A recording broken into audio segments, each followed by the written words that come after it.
some people from parts of the country as enemies and find ways of removing them from public service.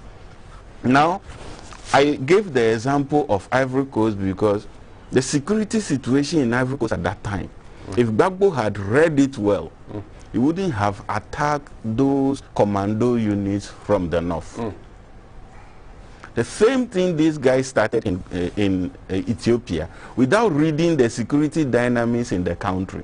A lot of the members of the army of Ethiopia are Tigrayans.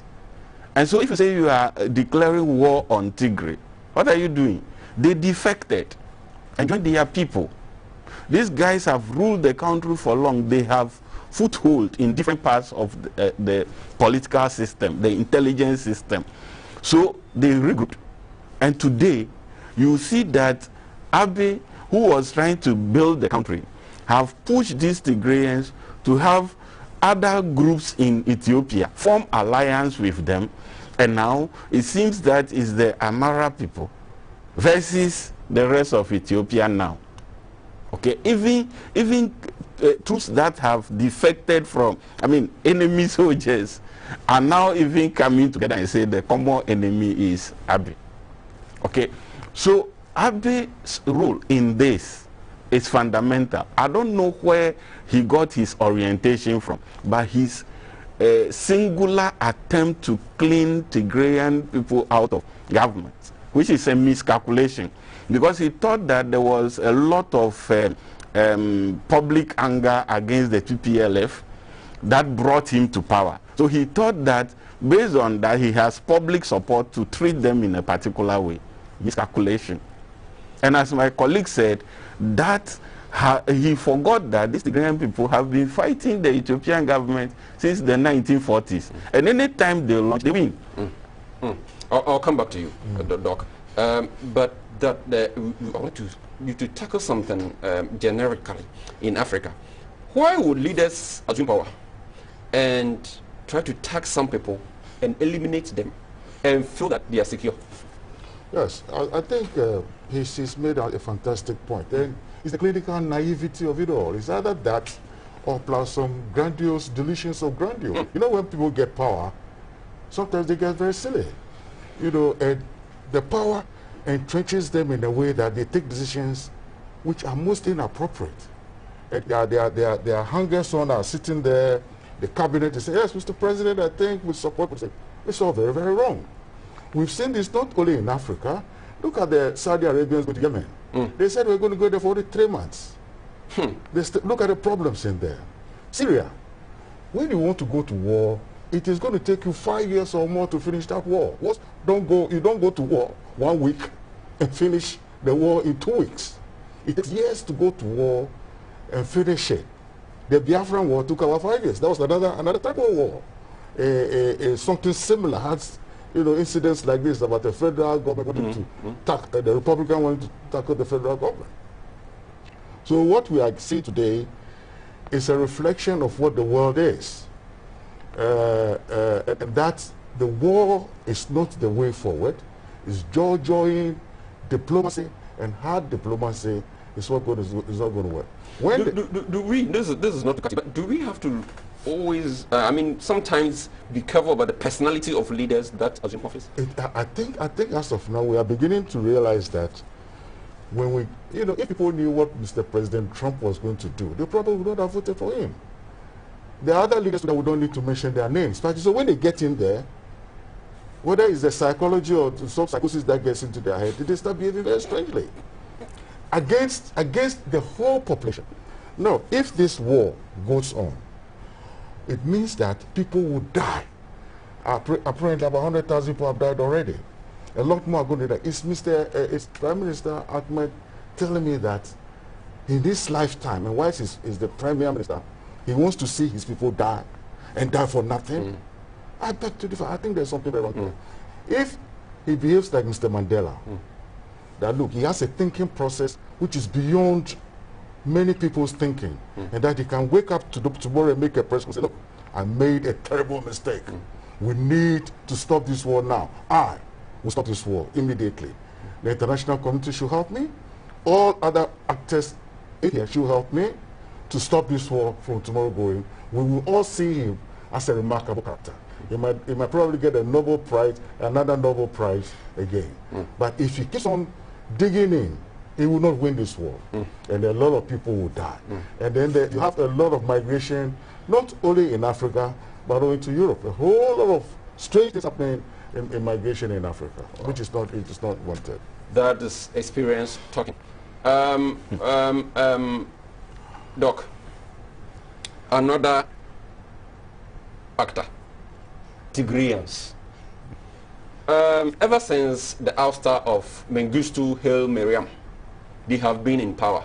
Mengistu was more of a leftist, but when Mele Zenawi and co took over, they were able to tilt towards the west, and the Tigrayans have been in office.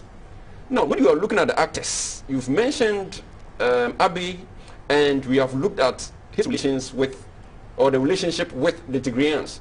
But where are they getting this inspiration? Are there some actors that we do not know? Doc? You see, Abiy remains the #1 person because he was the one who tried to manipulate the electoral process by saying regional elections, parliamentary elections should not be held. And then the Tigrayans were like, what nonsense is this? We are going to hold our elections. And they held their elections because it's a federal system. They held their election, and that infuriated Abiy. They say, okay, I'm going to shut your mouth. You think you are powerful, shut it down. But here is the point. These guys in Tigray are people who have time-tested experience with war and conflict. That's #1. #2, remember that they just came out of government and they have control. While in government, they will have built alliances, and they did build alliances. Now, if you see the Omoro Liberation Front and other groups that are supporting them, if you see both sides have loads of people supporting them. And indeed, the unseen hands are always there. Tigray is a dynamic region in Ethiopia. That's been the heartland. Sometimes they refer to themselves as the heartland of civilization, because a lot of things happen through there. Even the 3 religions that entered from Judaism to all those passed through Tigray into Ethiopia. So they've been people who are known since ancient times. So they have networks, they have connections, they have the Western connections, they have the African connections, and how do they get their weapons? It's a region that is mountainous, rich in a lot of nice rocks. So there are the unseen hands, but what we can talk about is the hands that are operating. They have a lot of support within and from without. If they do not have, they wouldn't have been able to fight the war they are fighting. Of course. But the point is that their location itself offers them great protection. You realize that when the time came and Abiy ordered troops there, they just withdrew from the towns and took refuge in the mountains. Okay? And if you see the adage with which the people of Tigray rule themselves, they say no mountain is impossible to climb. What does it mean? Any problem, bring it, we'll solve it. These are resilient group of people who can come at anything. So for me, they are actors par excellence, in the sense that they are people who are ready to do anything. And as a people, they've oriented themselves. I wish that one day Ghana will be like that. Our country will be like that. They've oriented themselves to understand nationhood, who we are. And it's not only people of Tigray who are in that region. There are at least 3-4 different ethnic groups there. But they see themselves as one people with a common destiny, as our great-grandfathers tell us here in Ghana. Afar people too, the same place. Yeah. Mr. Gugijani, we are still talking about the invisible hands. This is a situation where we have a state. But it appears that the periphery, which is the Tigray like an ethnicity, is stronger than the central government. And we are still looking at invisible hands. How do they get all the sophisticated weapons against the central government? Well, it's very, very easy. If you have strong connections, you always get what you want. But you know, what makes this even more dangerous is the global actors getting in it. Okay. I think China has made a comment that, look, this is an internal matter, let's see how it goes. The Americans are watching. The Chinese have a base just in Djibouti, an army base in Djibouti. They would not like any disturbances around the Horn of Africa. Of course. They put that there essentially to have a reconnaissance around the Red Sea and then the Indian Ocean for their own advantages. So for any disturbance around there, they would not want it. But they are not saying anything for now. And you know, the geopolitics has changed. Everywhere there's trouble, if you give it time, Russia will get in. America will get in. And it becomes a political football game for them. Everybody goes in and they mess the country Like up. it's happening in Syria. Yes, sir. That's what happens now. So I don't know how President Ahmed sees it. If it is for his own jolly good, then he's made the wrong decisions. If he loves his people, he must understand what geopolitics is, the real games that are being played around. You know, why do they get... They are porous, but I mean, as for arms, there are arms dealers everywhere. When you have money, and like he's saying, the Tigrayans have been around for a very long time. They live in mountainous areas. And so they don't fight the conventional war that you think they want to fight. They hit and they move out. They hit and they move out. So They there we hit go. And they move out. That is guerrilla tactics. Doc, we are going to the regional level of analysis. We are done with the domestic. Now, Ethiopia is definitely not an island. You made mention of Eritrea, but we like to go deeper. And then we have Sudan in the west, South Sudan in the southwest. We have Uganda there. We have Kenya. We have Djibouti. Somalia and Djibouti all around. What role should these states play in the Horn of Africa that they so call themselves? Okay, 2 points. But let me make a first point, which is about the character of Ethiopians in general.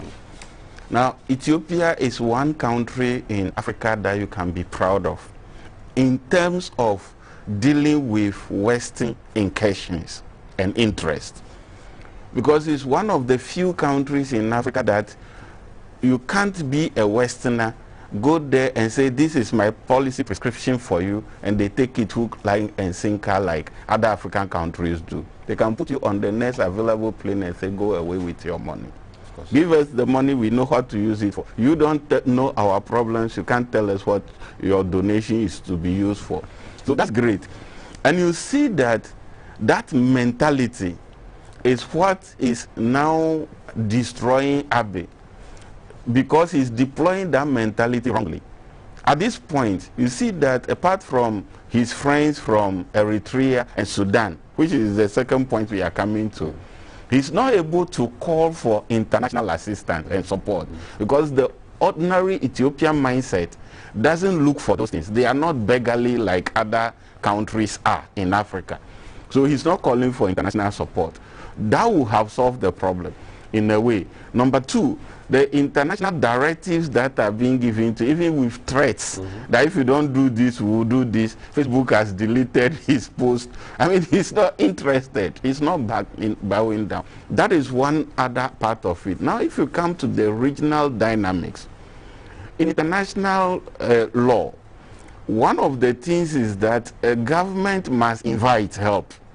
Now, if the government doesn't invite help, you can't go. Now, then the option left is what Kofi Annan brought, say humanitarian intervention. Now, that one, a lot of calculations have to be done. There has to be evidence that the threat to civilian life is too much, and both parts are very irresponsible in taking action to protect civilian life. Now, Amnesty International did a report. There are other reports that say that both sides are committing war crimes. There are ethnic attacks that are happening. So if you look at it from that angle, you will say that we are nearing the point where the international community can decide to take action. Now, the countries around Ethiopia, which of them has the army strong enough to go there and stop this situation? Eritrea just finished fighting with Ethiopia. It's fighting on the part of Abiy, and things are not working. Will they have to go there full force? No, actually, they pulled out not long ago when the human rights issues came up. Oh, they are still there. But the issue is this: Kenya have sometimes shown that they are a force to reckon with, and in the case of this Al-Shabaab issues, they have amassed a lot of weapons. So can't Kenya do something that can at least ameliorate the problem for Abiy? Kenya can do something. Ghana can do something. Any country can do something. But you see, when you have a war in which the government is taking more casualties than the rebels, if you are coming from outside into that war, there are 1,001 calculations that have to be done. Yeah. Because otherwise, you will have the kind of situation we had in Sierra Leone when Nigerians sent troops and they were being killed.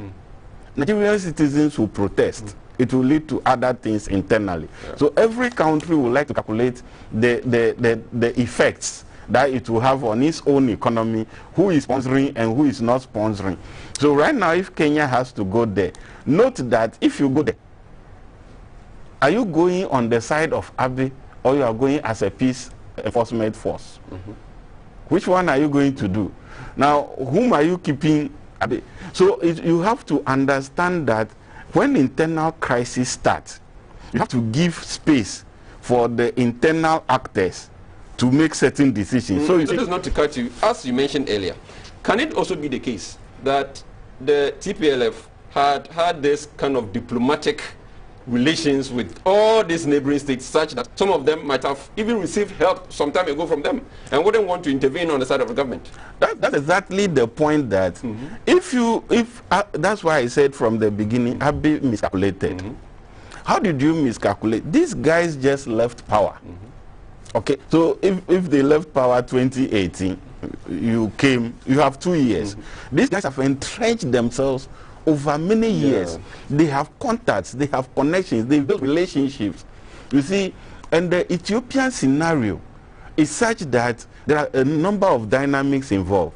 Remember that some time ago, the Eritreans fought with the Tigray people to bring the TPLF to power. Now the Eritreans negotiated that you come to power, you give us our independence. They came to power, didn't give them their independence. They have to fight and get their independence. Now, the same Ethiopian government is asking the Eritreans to fight, help them fight this TPLF, which was in power when Eritrea got its independence. So you see that there's a complex scenario. And once Eritrea moves, and Ethiopia moves, the regional dynamics, some of which we may not say on this platform, is such that there are other countries that the moment Eritrea moves, they will move. Remember, Ethiopia itself has some conflicts with other countries, including Uganda, Egypt, on the issue of the River Nile. So who is coming? And the official government that has the problem is Abiy's government. So if these guys have opportunity to sign some kind of unwritten agreement with your opponent so that they topple you and they have peace, they will do it. Mr. Gubijani, now we've moved from the regional side. I think enough has been said on that. Let's go global. And then we bring Abiy into the global scene. When he assumed office, there's so much prestigious Nobel Peace Prize was given him. One of the reasons being that he had made an unprecedented step to reach peace with Eritrea. Maybe someone never anticipated the domestic advantage he was trying to create for himself. But he was given the award. And then he started globetrotting. In the US, he was received with open arms. From Los Angeles to Illinois, and everywhere that the Ethiopian community in the diaspora where he was being praised around. Yeah. There was one scenario when one of a diplomat, a high-level diplomat, who is a Tigrayan, met him in Los Angeles, and he was being hooted at by the other ethnicities in the crowd in US. And when the diplomat talked to the leader about it, he said, "Oh, allow them. That is what they are saying is true." That is well recorded in the New York Times. Yeah. Why would the international community prop up this gentleman to turn this way? And how is the aftermath going to do to his reputation? You know, if you are not a thinker, a real thinker, it's difficult to go through these scenarios. If he's not a thinker, he will feel terribly.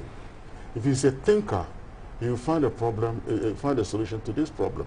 Like persons like Mandela, persons like Julius Caesar, King Solomon, they are thinkers. And when there are huge problems, they have ways of solving the problem.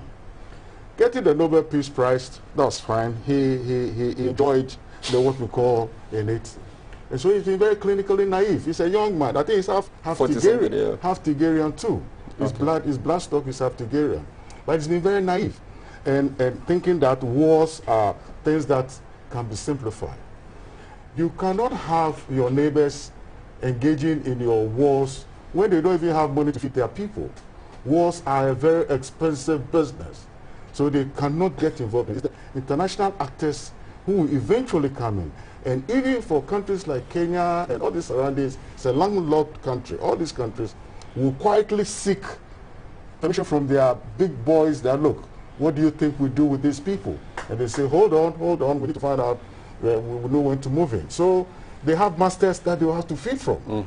You understand? So Mr. Abe has had a wonderful time when he won the Nobel Peace. We all loved him, but we thought, but the moment he started tackling this issue the way he did, we knew that as for the international community, they can give you all the lauded what we call. If you fail to, you let you realize that you fail miserably. I'm saying this, that Mr. Mandela, after he's been in prison for so many years, when he got out, he said, I don't have a problem with these guys.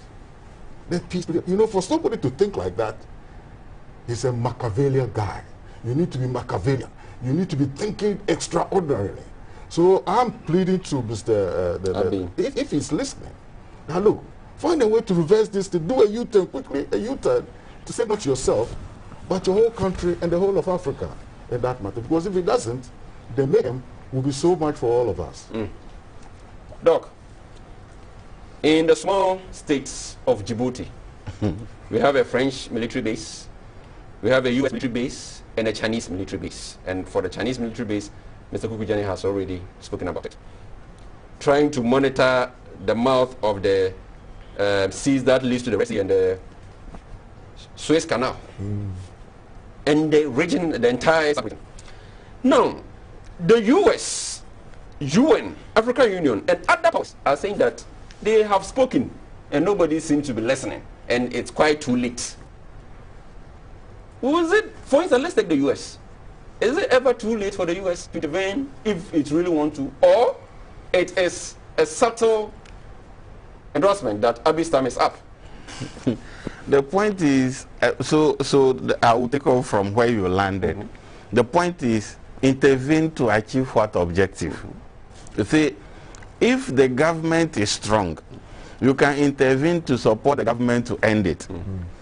Now it appears the government is weak. Now if you support the government to win, you create a situation like the Afghanistan scenario. You create a situation like the Libyan scenario. You have to stay there. And mind you, American security thinking now is not interested in putting American boots on the ground anywhere again. Now, if you look at the country that can seriously intervene in Ethiopia, is Sudan. And they have their own problems they are trying to solve at this point in time. What do they do? So, and mind you, those bases there are not necessarily to serve what is called the African Command for US per se. It is to monitor pirate activities and other things that happen around the Horn of Africa. So as a result of that, Ethiopia is, the situation in Ethiopia is unfolding at a time when the world community seemed to be tired of intervention. See what was happening in Afghanistan. Yeah, yet American troops withdrew. They withdrew because American society is tired and the world community is tired. And for Abiy, the issue is you wish for war, now you have it. Now remember that even the Ethiopian army is estimated to have just about 100,000 fighters. Now these Tigrayan people are estimated to have even up to 250,000 fighters. So how are you, even your manpower, your fighting force, now you are calling on all Ethiopians to defend Addis Ababa? Does it mean that the rest of Ethiopia has fallen already? Are you interested in protecting yourself? When it happens like that, the international community will have to make a calculation. And they will go for the easy choice. And they will, at this point, they will see that you are on the back foot. Nobody will take the risk to stand by you. Because after that, if the Tigrayans happen to win, if the opposition forces happen to win, how do they come back and negotiate with them? So if they see that you are stubborn, we've spoken to you, you haven't heard, they will sacrifice you. And Abiy, unfortunately, seems to be on the path to be sacrificed. Yeah, but you are not going yet. AU. AU. Yes. Despite all the weaknesses that AU states have, and the fact that Ethiopia is having its own internal issues that we cannot intervene and all that, we still have the headquarters of the African Union in Addis Ababa. What are we doing to, because not long ago, US asked some of its diplomats who wants to leave, to leave. And when superpower is doing that, it means there is some superior intelligence elsewhere. Are we also asking diplomats to leave when they want to leave, or we've thought that they are Tigrayans, we've been with them, so whenever they come, we are okay? You know, African diplomats, even it will surprise you that somebody is supposed to be your ambassador to UK or so. You see him almost every day in the village walking around. So they don't have to be told by the governments to leave before they leave. They will leave. But here is the point. We are making a very, very important point.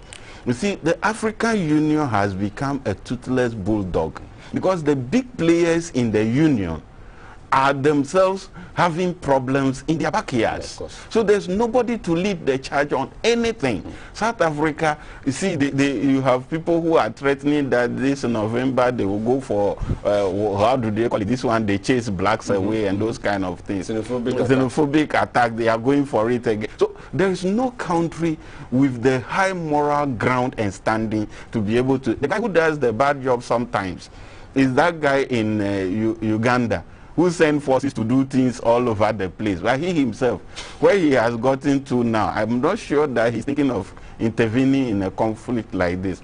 So, but African Union have to think, should the headquarters of the African Union fall? And what should be the manner in which it should fall? So I think that what people are trying to do now is to have, how do you call it, diplomatic merry-go-round, do things. If Abiy will resign, so that there will not be such a huge crisis and all that, so that Addis Ababa will be saved. That is what they are trying to do now at this point. Actually informed by one of our contributors. Say, hello panel, I would like to know what role AU is playing in the area of forming an African Union military force that will intervene in wars in order to secure the continent. Mr. Gugujani, you remember African Command by Kwame Nkrumah, that we should form an army. He said it almost 50 to 60 years ago. We didn't do it. Now someone is asking about that. Our presidents themselves have not been able to be together, you know, on one platform. They have their own interests. The military thing is not, and military is a very expensive business. You know, I mean, who's going to fund it? You know, you have to go to war for 5 years. It's an expensive business, so you know I think that's what. Okay. Mr. Goja, Daniel, substantive. Mr. Doc mentioned the fact that the giants on the continent are sleeping, and he made mention of South Africa. We have DR Congo too. We have Nigeria. Egypt is more concerned about the Arabian Peninsula than the continent it finds itself. Look at Algeria. It buys a lot of Russian weapons, and we don't know what they use it for. maybe to entrench some party in office. Why are the giants sleeping? It's early days yet. This war is only about 1 year old. Even though it's so rapid, it's 1 year old. So it has taken us off our feet, so to speak. It's just like how in Afghanistan the Taliban rushed onto the capital and got rid of the Americans. It is so rapid that if you are not focused, you lose the game on what is happening. Mr. Abe himself will find that he'll be sitting in his palace, and this guy will surround him and say, Mr. President, please, would you please come and sit down there, let's go. And he's gone. So I think the rapidity of it is what has gotten to this place. We need to see what is going to happen in the next week or two. And I hope that the Prime Minister will see some sense in stopping this one time. Otherwise, it will be at our overkill. But I asked the question before about what was the giants that are sleeping. Oh, I mean, Egypt is watching very, very carefully. It's just on top of it. He's watching very carefully. And what they don't want, the population of what we call Ethiopia is at 120 million. And he made a comment about statistics. The Tigrayans are 7 million, but they have 200 million army officers. You have the Ethiopian, what we call, they are about 100 something million, and they have only 100,000. What's the common sense in that? What was the strategy you talked about fighting? And for the purpose of our viewers, Ethiopia has a very interesting political system. And sometimes some political scientists have called it a confederacy, where the center seems to be very weak, while the periphery is strong.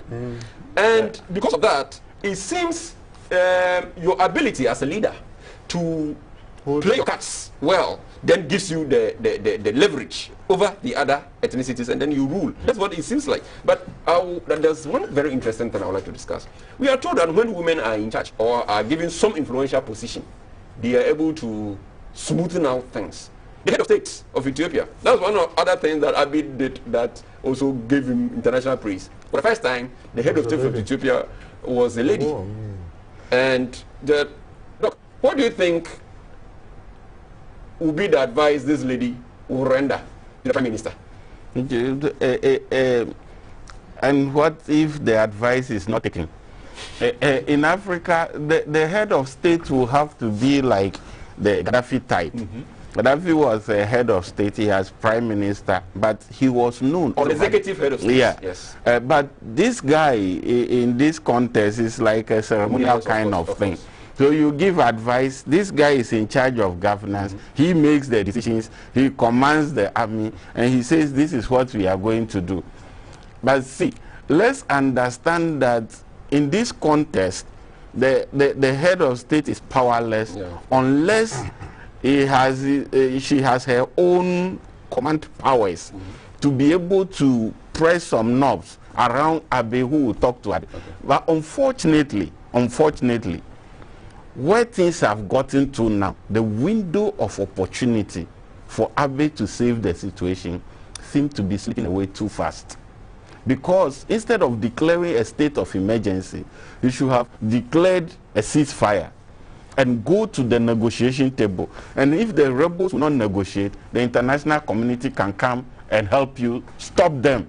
That's a peace enforcement force. But he hasn't done that. So the chance is slipping away. He hasn't done that because he's going to bury his enemies with the blood and bones of his army. That's the problem with the African leadership mentality. They think that once we have some military men around us and some of these private security people around us, we can talk rubbish.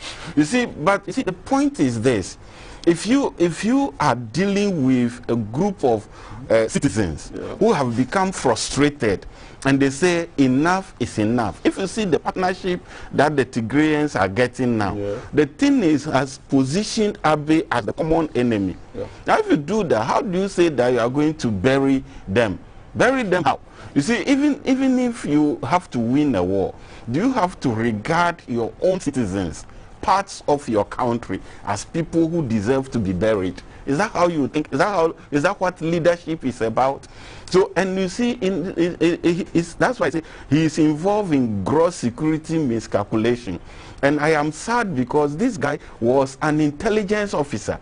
And he should know that you don't go to war without the proper intelligence. And up till now, it seems that he's not working with intelligence advice. Maybe he has worked with some intelligence advice and it has backfired. That means that the Ethiopian intelligence network is weak. But as I said, that is part of the problem. But if you were part of that intelligence network, you have known that the TPFL has been in charge of governance and knows the intelligence network and have connections within the intelligence network. And you should have known how to work around that network. If you fail, you fail. Now I want to make one last point. One of the difficulties in that area, which Abiy will suffer from, is that, you see, the Horn of Africa itself is a restive region. Of course. Now, there are a lot of mercenaries, there are a lot of groups, there are a lot of religious dynamics, black-white dynamics, Fulani dynamics. All these complexities are there. That's why I said it in one word, one phrase. If you wish for war, people will give it to you. And when you get it, you have to fight it. And when you are fighting it and you are calling for help, people will say, we told you so. Johnny, the way out of this? The way out, well, I've said it before, he has to do an absolute U-turn. But it's the incongruous behavior of this gentleman that I find quite interesting. He wears a decent suit, a decent tie, speaks well, presents well, and then starts talking on him. There are two different things. People don't behave like that. It's either you are a warlord and you take power and behave as such, but don't wear the suit and the tie and talk nicely, and then at a certain point you want to create so much film. I find that a bit of a challenge. So, I mean, I think the issue is him. It's not his advisors. Apparently, I don't think he listens to anybody, because one person in it will tell him, Mr. President, the Prime Minister, this is getting a bit too far. We are getting a bit worried about this. What do we do? He can do a U-turn. He can lift his arm and say, look, I've lost the fight. He will look a very decent man. If he continues, he said that he himself will die with all his people and other people around him, because the wars are wars. They are not tea parties. The opposition is there to get rid of you. So let's pray for him that God would turn his mind the other way around in the very quick, fast style, so that he can save his people. You know, Al-Shabaab are just behind, downstairs. Yeah. All these terrorist groups are just waiting for mayhem to walk in and join the fight. And then the Russians get in, and like Syria. Syria is totally upside down. Yemen, the same. And like you said, the Americans are tired of wars. Their butts were kicked out of Afghanistan not long ago. They don't have time to go and run another war in any country. So we should be thinking and solving our problems, how difficult it is to solve it with our hands. All right. You see, from Obuasi, this is big Egypt and US business. We don't allow bullets here, and Africans should think media and guns are the cause of war's problems. Wow, you see, that's so a lot of things in a short sentence. What is happening in Ethiopia could be equated to a coup. The ultimate aim of the Tigray People's Liberation Front is to oust the sitting Prime Minister, Abiy Ahmed, from power. Whatever good reasons coup plotters may have, we must not be supportive of it. Irrespective of the advancement of the TPLF, they will not be able to achieve their aim because Abiy's government has a superior central command to put the kibosh on Tigray's insurgents. I expect the international community to institute sanctions that would inflict real suffering on coup makers and not to take sides with them. When we consider similar situations that have happened in other countries, the international community have not prescribed any serious punishment for them. In Afghanistan, the Taliban have been allowed to exercise interim power. In Sudan, Al-Burhan has dissolved the sovereign council and assumed transitional power with impunity. In Mali, Assimi Goïta has equally been allowed to take up governing power in the interim. In Guinea, Mamadi Doumbouya is now the transitional government leader. Serious actions must be taken and not cosmetic ones. Thomas Kwame Asabri, speaking from Odobin. There's Odobin in the Odobin Esukuma Odobin Brakwa constituency in Central Region. We have a problem in Africa. As they say, power corrupt and absolute power corrupt absolutely. Kweku from La Paz. Or anyway, we are far behind time, and we'd like to take your final words on this, Doc. Well, I will just make 2 quick points. First, I wish that Abiy would declare ceasefire and then go to the negotiation table and talk, because the Tigrayan mission has changed from asserting their independence to working to remove Abiy. And the people that they have built partnership with, the Somali people, the Oromia people, the Afar people. Addis Ababa is within the Oromia group. Yes. So there is no way out for Abiy in this thing. He's just putting the Amara people at a very dangerous risk. So, and this, as strategic as the Tigrayans are, what I've noticed is that when they got into the territory of the Oromia, they are making the Oromia rebels lead them into Ethiopia. And that is very strategic. They are intelligent, tactical people who have experience in war. So they know how to form alliances, build them. If you work with the Somali people, you get the Somalia group support you. If you work with the Oromia people, you've captured the capital. So the Amhara people are just isolated in the corner there. So I hope that the African Union will intensify diplomatic effort. The European Union and all international partners. Ethiopia is one of the big allies of U.S. in terms of the fight against terrorism and all that. U.S. should try to intensify its diplomatic efforts to save the ordinary civilians in the country. Yeah, to save the ordinary civilians in the country. That is Amnesty International. Okay. Well, the little I have to say is that Ethiopia is a blessed country. It's mentioned about 12 or 20 times in the Bible. The Queen of Sheba is supposed to have come from there. The Rastafarians see Haile Selassie as their God. Of course. So it's a country with so many things spiritually going for it. We don't need this mayhem. Please, please, please. The prayer warriors should pray for Ethiopia. That's what I say. Thank you very much. Martin Luther from Laboni. The issue in Ethiopia must not be seen as the fault of the Prime Minister to eliminate some tribes. Anyway. And then, good evening, GBC. I really enjoyed the program. The situation in Ethiopia is an advice to African leaders. From Kamal Dean Abubakar, University of Education, Winneba. It might be Doc's student.